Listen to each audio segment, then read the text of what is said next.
Pada praktikum kali ini kita akan berlatih untuk membuat distribusi frekuensi dan juga grafik histogram di Excel. Jadi langsung saja. Nah, untuk datanya kita menggunakan data yang tersedia, yaitu mengenai sampel berat dan panjang ikan teri, dan sudah saya pindahkan juga ke book baru. Tahapannya ada 3. Untuk tahapan yang pertama tadi datanya sudah tersedia, kemudian kita akan memunculkan mean length atau panjang rata-rata dan juga menghitung frekuensi dan memunculkan tabel histogram. Nah, untuk tahapan kedua kita membutuhkan tabel bantu yang isinya terdiri dari data terbesar, data terkecil, rentang, kemudian banyak kelas interval atau K, panjang kelas interval, dan juga interval kelasnya. Nah, dari data ini nanti akan dihasilkan mean length yang mana akan digunakan untuk memunculkan grafik histogram.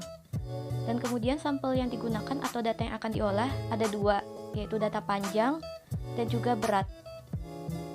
Pertama-tama kita olah dulu data panjangnya, kemudian untuk di kolom data terbesar rumusnya adalah sama dengan, kemudian kita ketik max, buka kurung, dan kemudian kita blok data panjang ikan yang ingin diinput. Jadi kita klik dulu data paling awal, kita blok sampai akhir, kemudian kita klik enter. Data terkecil rumusnya sama dengan min, kemudian kita buka kurung, kita blok lagi datanya, data panjang, kita klik enter dan muncul hasilnya. Kemudian untuk mencari rentang rumusnya adalah data terbesar kita kurangkan dengan data terkecil. Adapun rumus mencari nilai K adalah 1 ditambah 3,3 dikali log jumlah datanya. Di sini jumlah datanya adalah 134, kemudian kalau sudah kita klik enter. Dan untuk mencari panjang kelas interval rumusnya adalah rentang dibagi dengan banyak kelas interval. Nah, jadi sudah diketahui nilai K-nya adalah 8, kemudian panjang kelasnya 5 dan data terkecilnya adalah 49. Nah, dari data ini kita bisa membuat interval kelasnya. Nah, jika sudah kita bisa menentukan mean length atau nilai rata-rata per kelasnya. Contohnya di kelas pertama, batas kelasnya adalah 49 dan 53, itu kita jumlahkan, hasilnya 102, kemudian kita bagi 2, hasilnya adalah 51. Dan begitu pun seterusnya sampai selesai. Kemudian kita lanjut mengolah data berat.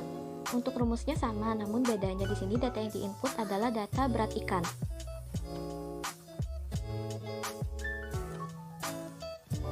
Kemudian di panjang kelas interval hasilnya adalah 0,42. Kalau di matematika ini akan dibulatkan jadi 0,4. Namun dalam statistika, dalam pembulatan panjang kelas interval ini kita bulatkan ke atas.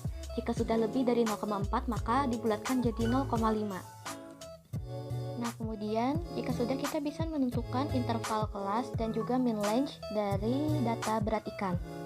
Di sini data terkecilnya 0,6, kemudian panjang kelasnya 0,5 dan banyak kelasnya 8. Untuk cara menentukannya juga sama seperti pada sebelumnya. Kemudian menentukan mean length-nya juga sama. Nah, jika sudah, kita bisa lanjut untuk ke tahapan yang ketiga, yaitu membuat frekuensi dan grafik histogram. Jadi kita buka data, kemudian kita pilih data analisis, dan kita cari histogram. Kita klik OK, dan di input range kita masukkan.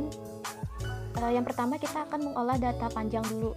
Jadi kita blok dulu data panjang sampai habis. Nah, kemudian di bin range kita blok dulu mean length dari data panjang yang udah diolah. Kemudian untuk output range ini bebas mau di mana. Di sini saya letakkan di sebelah hasil olahan data panjangnya, dan jangan lupa dicentang di bagian chart output. Kemudian kita klik OK. Nah, kemudian kita sesuaikan aja letaknya, dan kemudian bisa diganti judulnya dan keterangannya juga bisa diedit. Dan kemudian kita lanjut lagi mengolah data berat. Caranya masih sama. Untuk yang di bagian beratnya kita blok dulu data beratnya dari awal sampai akhir. Kemudian di bin range kita blok mean length dari data beratnya, kemudian chart outputnya juga saya letakkan di samping. Bebas sih mau di mana, dan jangan lupa dicentang pada bagian chart output. Dan dari hasil analisis ini kita bisa melihat frekuensi tertinggi dan terendah dari panjang serta berat ikan yang dijadikan sampel. Oke, sekian penjelasan dari saya, semoga bermanfaat. Terima kasih, sampai jumpa.